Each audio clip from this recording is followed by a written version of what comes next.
संकुलन क्षमता थोड़ा काट दो और लिख दो थोड़ा सा।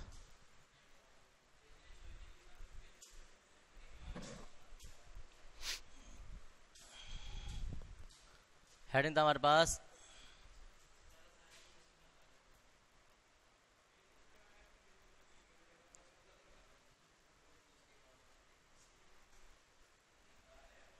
निबिड़ संकुलन,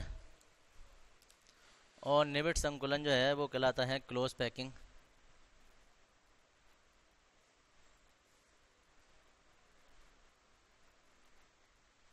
क्लोज पैकिंग जो है वो तुम्हारे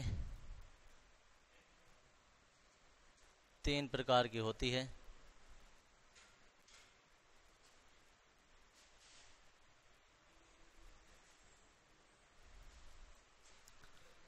एक बिमीय,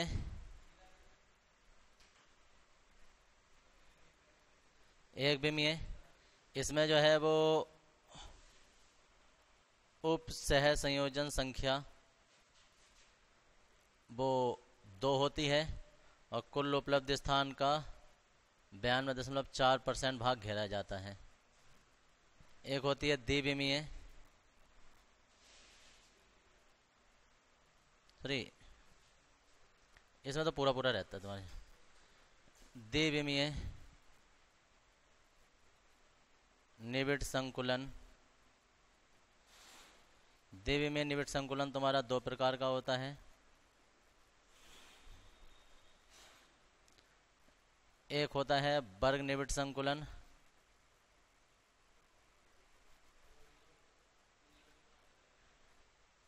एक होता है षष्ठकोणीय।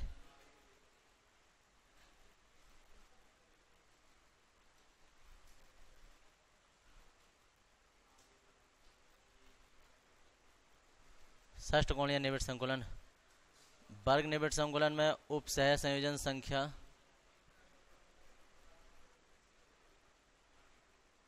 4 होती है और कुल उपलब्ध स्थान का 52.4% भाग घेरा जाता है। इसमें उप सह संयोजन संख्या जो है वो 6 होती है और कुल उपलब्ध स्थान का 60.4% भाग घेरा जाता है। इसके बाद आ जाती है तुम्हारे त्रिविमीय निबिड़ संकुलन।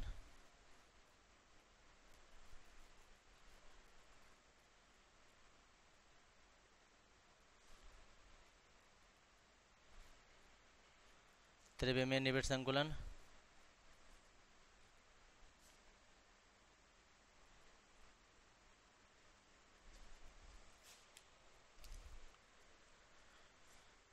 त्रिविमीय निबिड़ संकुलन 3 प्रकार का होता है। एक होता है सरल घनीय,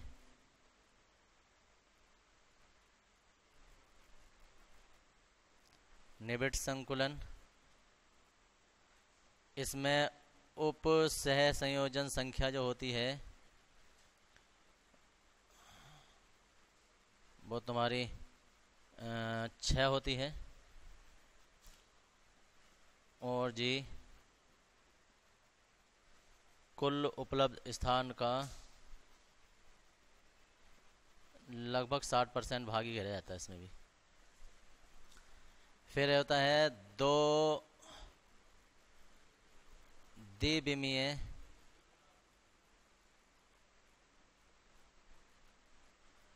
परतों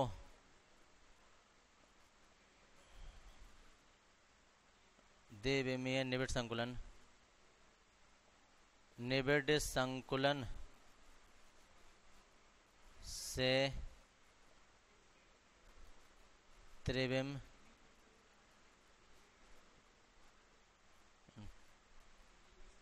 परतों से त्रिविम निबिड़ संकुलन,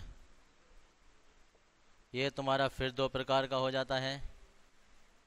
एक हो जाता है SCP यानी कि षष्ठकोणीय,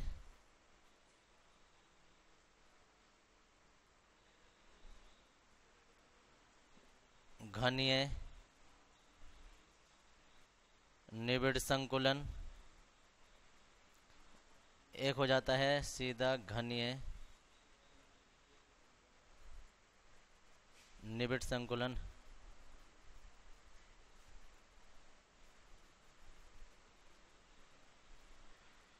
इसमें उप सहसंयोजन संख्या जो है 12 होती है। कुल उपलब्ध स्थान का 74% भाग घेरा जाता है और जी रिक्तियाँ बनती हैं इसमें चतुष्फलकीय।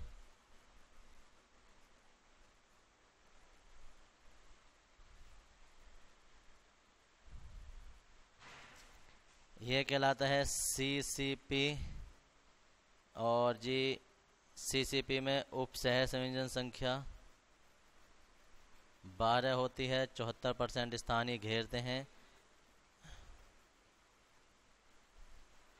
अष्टफलकीय रिक्ति बनती है। इसका उदाहरण जो है वो MgMo बेरिलियम हो जाता है। इसका उदाहरण जो है वो Au Ag Cu Pt nickel ये हो जाता है। इसकी बात करें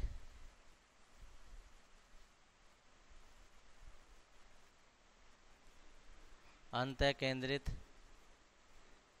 घनीय निविड़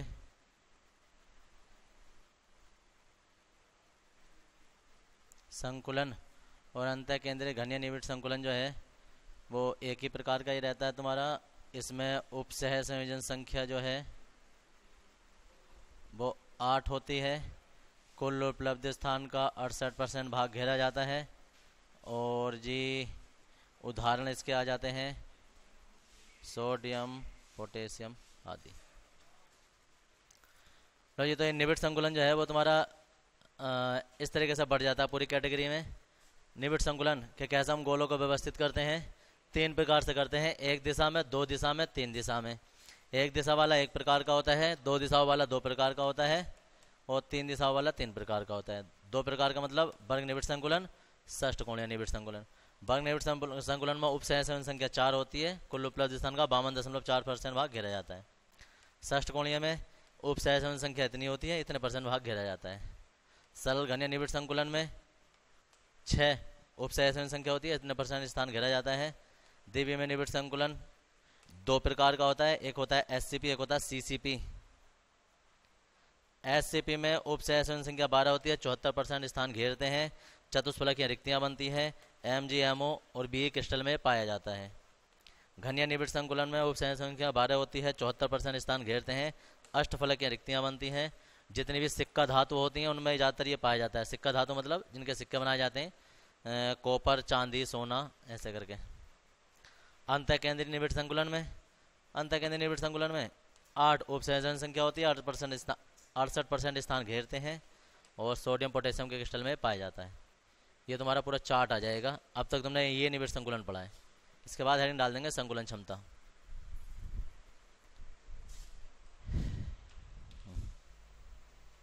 संकुलन क्षमता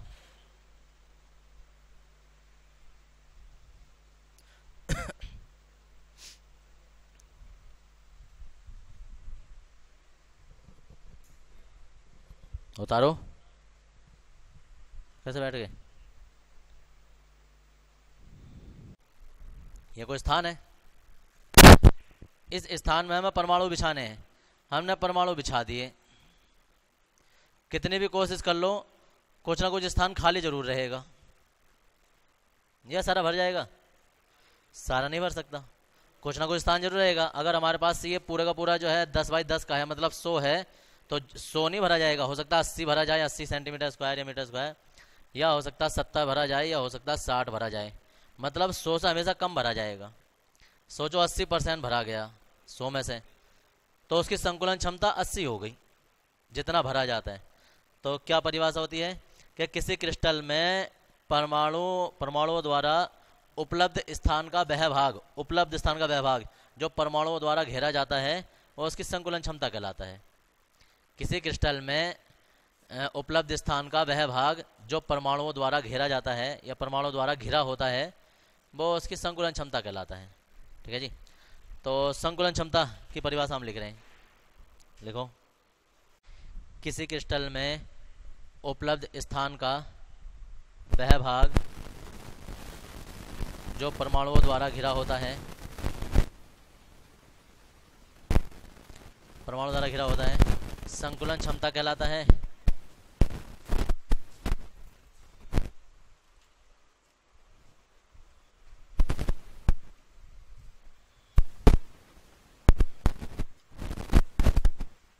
और सूत्र आ जाता है संकुलन क्षमता बराबर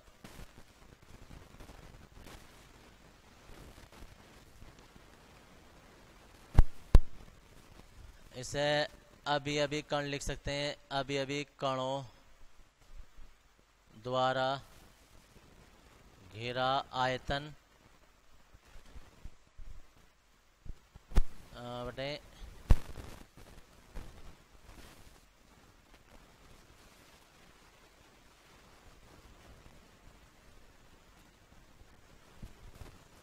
बटे कुल आयतन।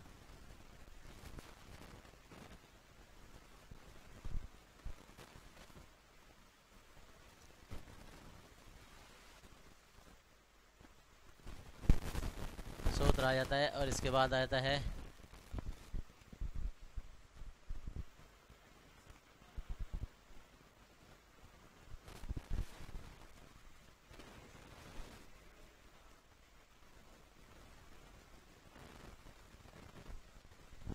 एसपी या एफसीसी में संकुलन क्षमता।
हो गया,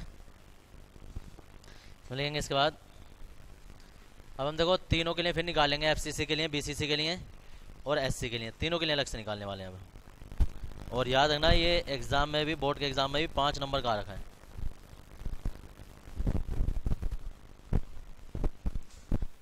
पाँच नंबर का सबके लिए कि सभी के लिए अलग अलग संकुलन क्षमता का व्यंजक स्थापित करना है हमें।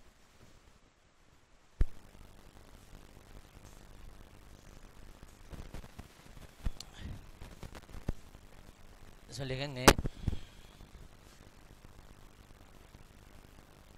कि एफसीसी में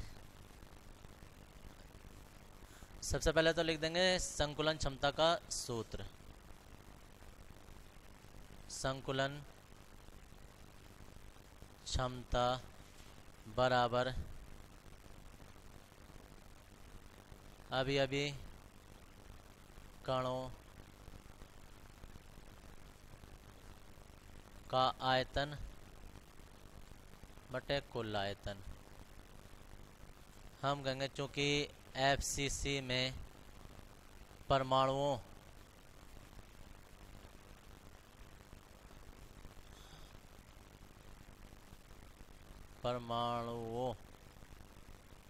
एफसीसी में परमाणुओं की संख्या कितनी होती है भाई?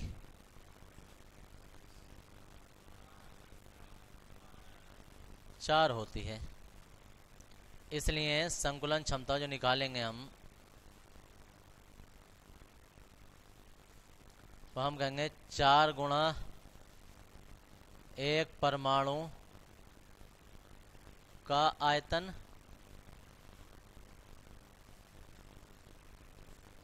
बटे इकाई सेल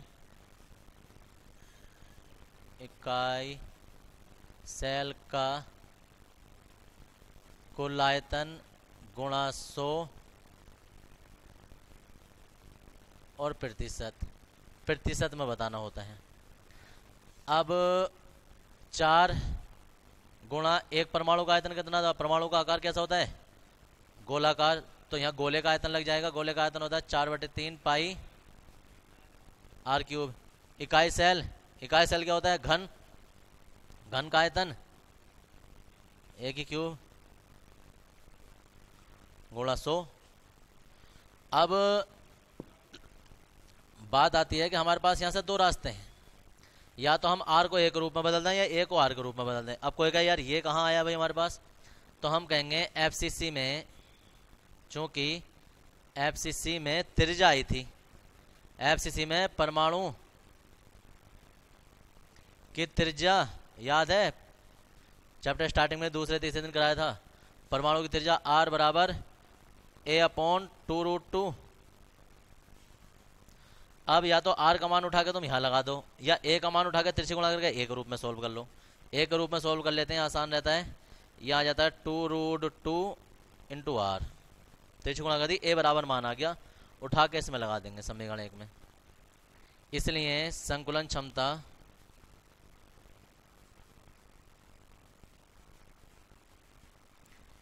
संकुलन क्षमता 4 गुणा, देखो 4 4 कितने हो जाएंगे, 16, 16/3 पाई आर की क्यूब, और यहाँ ए की जगह आ जाएगा यहाँ 2√2 आर की क्यूब बराबर, अब यहाँ 16/3 पाई, ऊपर देखो क्या चल रहा है, पाई आर की क्यूब चल रहा है, नीचे क्या हो जाएगा, देखो क्यूब खोलेंगे तो यहाँ तो बन जाएगा 2 दूनी 4 दूनी 8, एक स्क्वायर जब जाएगा ना इस पे तो रूट हटा देगा, ये 3 बार रूट लिखा जाएगा ना, 3 बार रूट लिखने का मतलब क्या होगा, 3 बार रूट, 2 तो स्क्वायर हटा देंगे, एक रूट अभी बच जाएगा, यानी कि 2√2 अभी बच जाएगा, और यहाँ क्या हो जाएगा आर की क्यूब गुणा 100, ये प्रतिशत, आर की क्यूब से आर की क्यूब कैंसिल, 16 से 16 कैंसिल, पाई की वैल्यू लगा देंगे 3.14 गुणा 100, नीचे आ जाएगा 3, और इसकी वैल्यू लगा देंगे 1.414,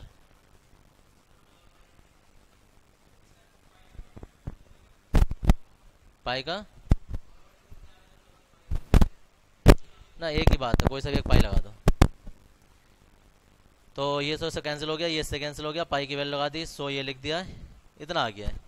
जब ये इसे कैलकुलेट करते हैं हम तो इसकी कैलकुलेटेड वैल्यू आ जाती है 74%। एफसीसी में संकुलन क्षमता, आप कोई कहे यार ये डायरेक्ट लिखा मतलब तुम कैलकुलेट करके देख लो, इतना ही आ जाएगा, या जा सकते हैं ऐसा आ जाता है कि 7.389 के आसपास आ जाता है, तो वो 7 अंक लगा के 4 ही बन जाता है, ये आ जाता है। अब इतना करने के बाद में ये तुम्हें डायरेक्ट भी पता होना चाहिए ये मान कहाँ से आया है। अभी हमने संकुलन क्षमता जो हम कर रहे थे तो एफसीसी में 74% ये स्थान घेरती हैं, ये जो कर रहे थे अभी अष्टफलक के रिक्तियाँ चतुष्फलक की रिक्तियों में, तो ये वो वाले आ जाता है, तुम्हारा इतना स्थान घेरा जाता है। फिर इसके बाद हेडिंग डाल देंगे, क्योंकि अभी हम एफसीसी का कर रहे हैं, इसके बाद आ जाता है बीसीसी का, बीसीसी का। चलो पहले से उतारो,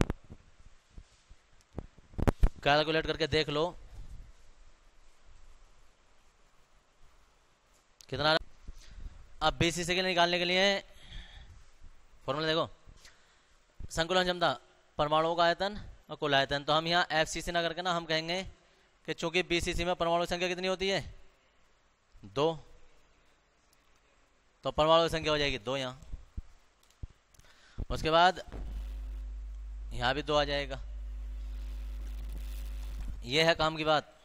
यहाँ एफसीसी में परमाणु की त्रिज्या, तो एफसीसी नहीं आएगा, अब क्या आ जाएगा, अब बीसीसी में परमाणु की त्रिज्या, अब आर बराबर जो होती है ना वो ये नहीं होती है, वो होती है √3a/4, तिरछी गुणा कर दो, तिरछी गुणा जब करेंगे तो यहाँ आ जाएगा 4r/√3 आ जाएगा। अब यहाँ से वाले मान लगाने हैं हमें, ठीक है जी, ये है। अब ये मान लगाएंगे जब हम, तो जी बीसीसी के लिए हमें संकुलन क्षमता मिलेगी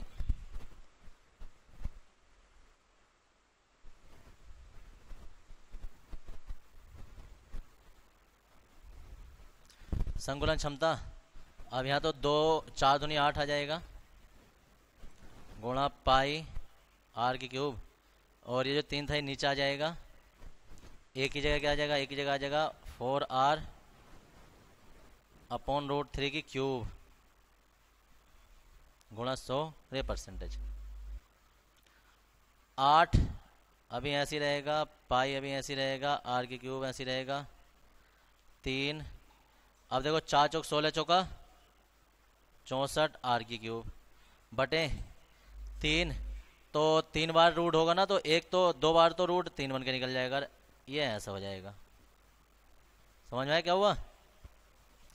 3 बार √3 होगा, 3 बार तो 2 तो 3 ही बन के निकल जाएगा, एक रूट रह जाएगा। देखो इस 3 से तो 3 कैंसिल हो गया, 8 चौक 32 4 बार हो गया, आर की क्यूब से आर की क्यूब कैंसिल हो गया, तो ऊपर जो बचा होगा वो पाई बचा है गुणा 100 बचा है, और नीचे बचा है 8 8 64 होते हैं, और देखो √3 घूम के भी ऊपर चला जाएगा। और कुछ बचा है? और कुछ नहीं बचा है। तो जी संकुलन क्षमता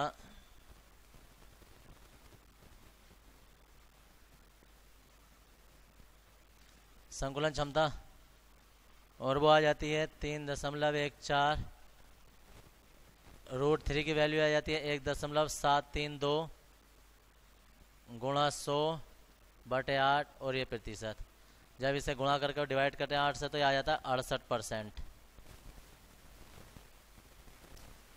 अब कोई कहे डायरेक्ट क्यों लिखा जा रहा है, क्योंकि ये तुम्हें आंसर डायरेक्ट लिखने से डबल फायदा है। एक तो तुम्हारी कैलकुलेशन गलत नहीं होगी, दूसरी बात यहाँ से 1 नंबर का क्वेश्चन बनता है कि डायरेक्ट तुमसे पूछेगा बीसीसी की संकुलन क्षमता कितनी होती है, ऑप्शन में पूछ सकता है, 1 नंबर में पूछ सकता है, तो इतना लंबा सॉल्व नहीं करेंगे उस टाइम पर, हमें डायरेक्ट भी पता होना चाहिए। अब एग्जामिनर को थोड़ा पता है कि उसने की होगी, उसने सोचा रफ पेपर पर गुणा करके और इसने यहाँ हल करके लिखा है, उसे ये थोड़ा पता है कि वो खड़े से डायरेक्ट सीखा है, तो वो तुम्हें डायरेक्ट लिखना है। लेकिन ये भी मत करना कि डायरेक्ट वहाँ मान लगा कर डायरेक्ट लिख दो, उसे लगना चाहिए कि ईमानदारी से कैलकुलेशन की है, बड़ी मेहनत की है बच्चे ने। तो इतना करना है जितना कि चले।